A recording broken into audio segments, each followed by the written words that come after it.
You are listening to the Shopify Solutions Podcast, a podcast for Shopify store owners that brings you concrete examples on how to build and grow your e-commerce business.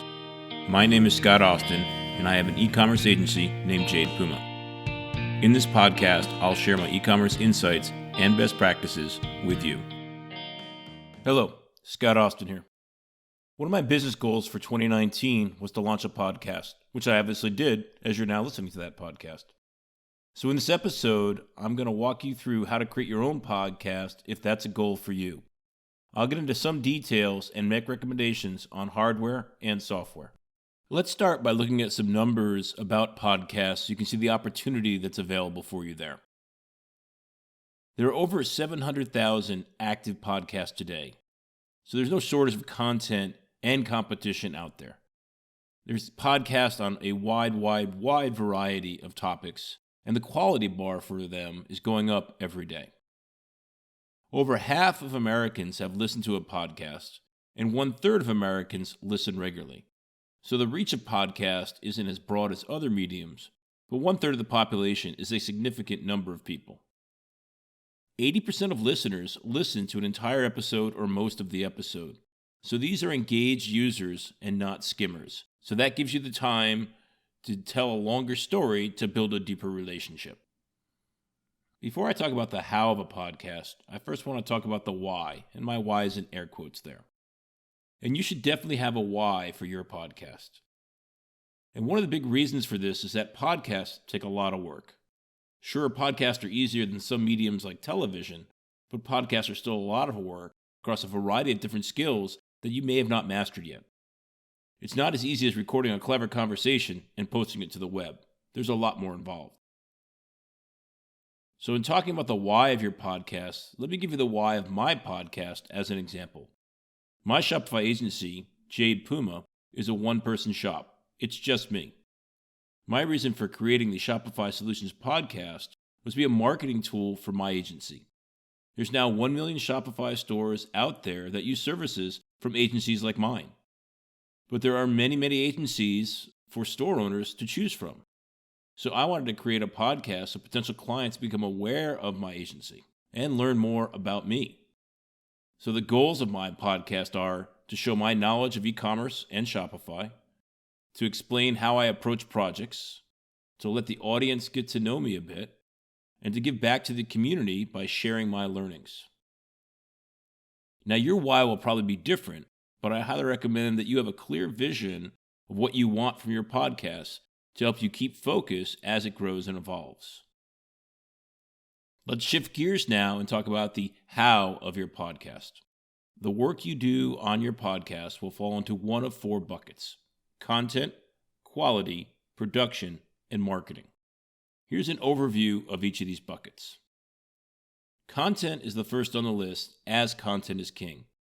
Your podcast will need great content to succeed. Most podcasts are centered around a topic like news, politics, sports, etc. And as my podcast is designed for Shopify store owners, let's talk about what types of content a Shopify store owner might have in their podcast. Obviously, your podcast can't just be an ad for your products. It needs to be broader and provide more value. So let's say that you're a store that sells lacrosse gear, then your podcast may be all about lacrosse. Or if your store sells a unique bottle opener, then your podcast may review new craft beers that they come out that you open with your bottle opener. Whatever your content focus, you'll want to make sure there's enough there to discuss to keep you going through dozens and hundreds of episodes. The next thing to think about with your podcast is the format of the podcast. Here's 3 popular formats. The first one is interview. This is where the podcast host interviews a guest. In each episode, you invite a different guest on and interview them. The second is a panel discussion. This is when 2 or more regular podcast hosts get on and talk to one another about a topic or a series of topics. This is common for news podcasts to get multiple points of view on the news. And the third format is solo. This is when the podcast host comes on and expounds on a topic for the entire episode. And of course, a podcast can use more than one of these formats. Each of the formats has their own pros and cons. For example, an interview podcast doesn't require a script as the guest will be doing most of the talking, but it does require the host to do extensive research beforehand to prep for an interesting interview. And the solo format means there's no time spent finding and scheduling interviews, but it also means that the host has to create all of the content. I use the solo format and have found it goes best for me when I type out a script beforehand, which adds to the time investment. Let's move on to the quality bucket. Quality here means the audio quality of the podcast. While your first podcast episode can be recorded on your phone microphone, you'll quickly want to improve your hardware and software. So let's talk about the microphone. I started out with a USB microphone plugged straight into my computer, a Windows desktop. And the microphone was mounted on a boom arm. I'll provide links in the show notes to all the hardware I use and discuss in this episode. But that initial setup did not provide great sound quality. It sounded echoey or hollow to me. So then I added a pop filter, which is basically a screen that goes over the mic to reduce the harshness or popping of some sounds in my words. And I also added a shock mount. This protects the mic from any vibrations in the sound boom by supporting the mic on elastics. But my sound was still too hollow. The problem was my office. It's not ideal for recording sound. It has a lot of hard surfaces like windows and concrete floors that the sound bounced off of. And I didn't want the foam tile mounted on the wall look in my office. So I made a mini sound booth instead. And this was a do-it-yourself project that cost around $20. I'll include a link to the YouTube video that I used as the guide in the show notes. Basically, the mini sound booth is a plastic tub like you'd get at Home Depot for storage. And then it has a foam lining that I got from a mattress pad. I just put my microphone inside of it on a mini tripod, and there was an immediate noticeable improvement in the sound quality. But I was still having problems with my sound cutting out because of USB issues between my microphone and my computer. And I'm not an electrical engineer, I couldn't get that fixed. So I got an audio interface to work between the two of them. The audio interface is an external box that connects to the microphone through an XLR cable instead of a USB cable, and then connects to my computer with a USB cable. The audio interface that I got allows for two inputs, so it can support two microphones for a panel or interview format. This box eliminated all of my connection issues. So let's talk about hardware price. Many people recommend the Blue Yeti mic, which is a great mic, but it was over $100. So I did some research and found an Audio-Technica mic for around $70 that was also well reviewed, which is the one that I'm still currently using. The shock mount was $30, the pop filter was $15, my boom arm was only $12, but I replaced that for a mini tripod that I already had, so let's just say that cost $12 too. The most expensive piece was the audio interface, which was $160 for the two inputs. A one-input one cost $110. So the current setup that I'm using today totals out at $307. The minimum I'd recommend for a starting setup is a good microphone, a stand, and the mini recording booth, and that would come to $102. So that's enough discussion on the quality bucket. Let's move on to the production bucket. My average podcast episode is 20 minutes long, and that takes me 6 to 8 hours end to end to create. And I do 100% of the work for it, so I don't outsource or share any of the tasks with anybody else. Here's my end-to-end process. The first thing I need to do is come up with a topic. I also keep a list of potential topics, so when it's time for a new podcast episode, I go to the list and pick the one that seems the most relevant or interesting to me right now. The next step is to research and create a script. Remember, I said earlier, because I'm doing a solo podcast, I prefer to have a script so that things flow more smoothly. I've ad-libbed them a couple times, but only on topics that I know really, really well.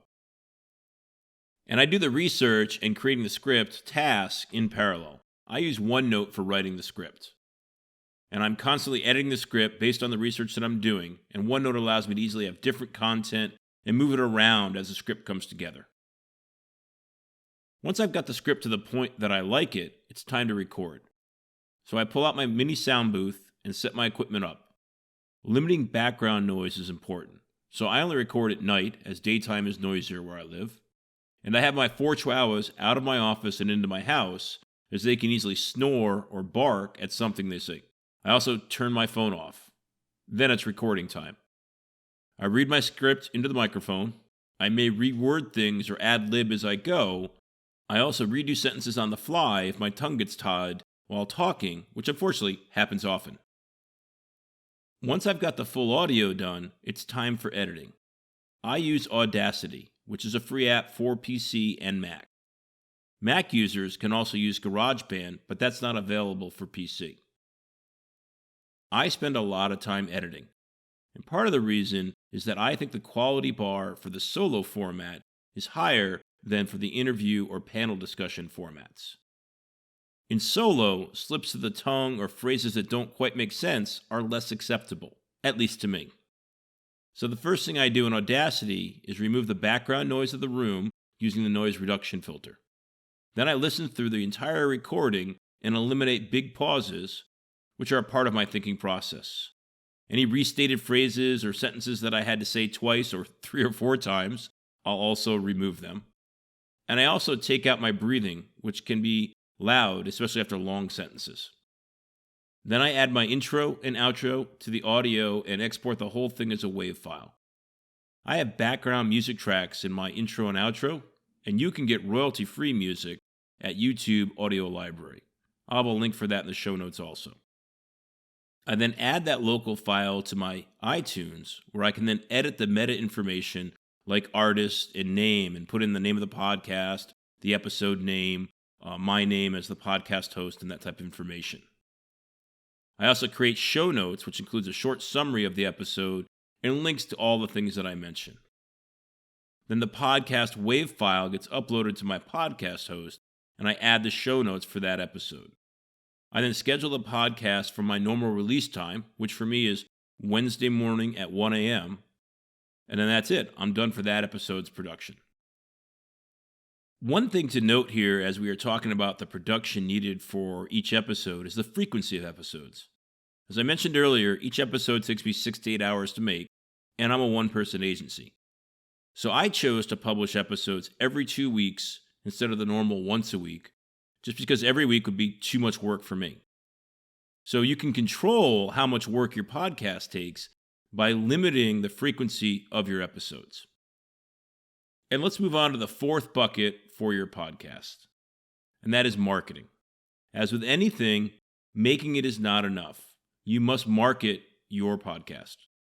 I won't go over the traditional marketing channels that you probably already know, like advertising and social. Let's talk about the channels that are unique to podcast. The first one is your hosting provider. Hosting solutions are awesome. You pick a host, create an account, and upload your files to them. Then they publish it out to a multitude of podcast apps like iTunes, Stitcher, Google, iHeartRadio, and more. You'll need to create accounts with those other apps, but your hosting provider should walk you through that. Now, I use Buzzsprout as my hosting provider, as I saw them recommended quite a bit on the research that I was doing when trying to figure out how to create my first podcast. I've had no issues with them, and they allow me to host my podcast on its own domain. And I must say, it's pretty cool how broadly your podcast will be available. I can now walk up to a digital assistant at a friend's house and have my podcast playing with one simple command. And each of my episodes gets played across the world with listeners from every continent. When getting your podcast first started, I recommend you launch with at least 3 episodes so that your potential listeners know that you're serious, or at least more serious than podcasts with only 1 or 2 episodes. And another unique marketing channel is your podcast guest, if you're using the interview format. Most interview guests will promote their episodes to their communities for their own reasons, which is then promoting your podcast to their communities.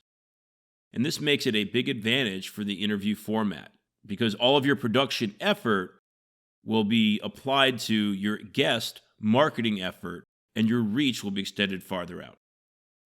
So that's a quick summary on how to pull together your very own podcast. It's a lot of hard work. I recommend that you only try if you are clear on why you're doing it and are committed to regularly creating content.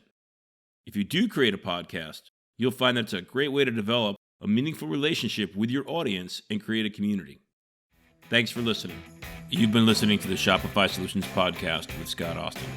This podcast is brought to you by Jade Puma, a full-service agency focused on Shopify. If you like what you heard, please leave a review and subscribe on iTunes or wherever you get your podcast. If you have a question or a comment, please send an email to scott@jadepuma.com.